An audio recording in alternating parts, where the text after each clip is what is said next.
Sabdanipun Gusti badhe kula maosaken wonten ing Matius 9 ayat 29. Sabdanipun Gusti mekaten. Panjenengane banjur ndumuki mripate wong-wong mau sarta ngendika, "Padha katekono kaya kang dadi pangandelmu." Bapak Ibu lan sedherek kang kinasih, kathah piwelengipun tiyang sepuh ing jaman rumiyin dhateng putranipun. Salah satunggalanipun inggih menika aja seneng batin ala. Mundhak kelakon tenanan. Nah, piweling menika saestu dados satunggaling tetembungan ingkang anggadhahi teges supados sampun ngantos kita batin utawi kerantam perkawis awon ing manah kita. Awet isining manah menika kados dene pandonga. Menika njlentrehaken bilih menapa ingkang kita batin menika kados dene menapa ingkang kita dongaaken. Nalika isining manah kita kebak pangrantam awon, ateges kita ugi inggih nelakaken pandonga ingkang awon tumrap diri kita lan tiyang asanes. Langkung becik nalika mbatos menika kaisi dening perangan-perangan ingkang sae.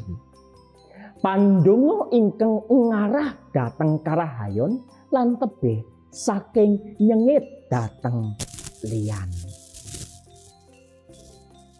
Prastawa Gusti Yesus nyarasake tiyang buta menika dados kawigatosan kita waosan ing Matius 9 ayat 17 ngantos dumugi 30 sekawan. Nalika wonten tiyang wuta kalian kalih sowan dhateng Gusti Yesus lan nyuwun dipun sarasaken. Gusti Yesus kersa nyarasaken tiyang kalih menika kanthi pangandika, "Katekano kaya kang dadi pangandelmu," ing ayat ingkang kaping 29. Tiyang wuta kalih menika sampun anggadhahi kayektenan bilih Gusti Yesus menika saestu tedhakipun Sang Prabu Daud ingkang jumeneng minangka Sang Mesih. Kayektenan menika benten kalian para Farisi ingkang namung maido. Pisan malih maido pakaryanipun Gusti Yesus.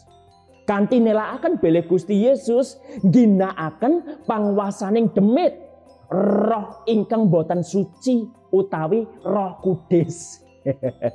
Kangge nundungi demit. Mila para Farisi boten badhe saged ngraosaken endahipun pakaryaning Allah. Awit ing saklebeting manahipun kebak raos sengit lan pangrantam awon tumrap Gusti Yesus. Nah, Bapak Ibu lan sedherek ingkang kinasih, kados pundi kalian isining batin kita? Langkung kathah menggalih ingkang sari utawi malah kebak pangrantam awon. Bilih ing wanci menika kita nggalih kathah pangrantam awon kat aturan sumangga enggal-enggal kita ngunjukaken raos pamratobat dumateng Gusti. Menapa ingkang dados isining manah kita menika kados dene pangajeng-ajeng tumrap gesang kita. Nalika saking isining manah kemawon dereng saged sae, kados pundi kita saged nelakaken kasainan minangka paseksi gesang kita dhateng jagat. Gusti amberkahi. Amin.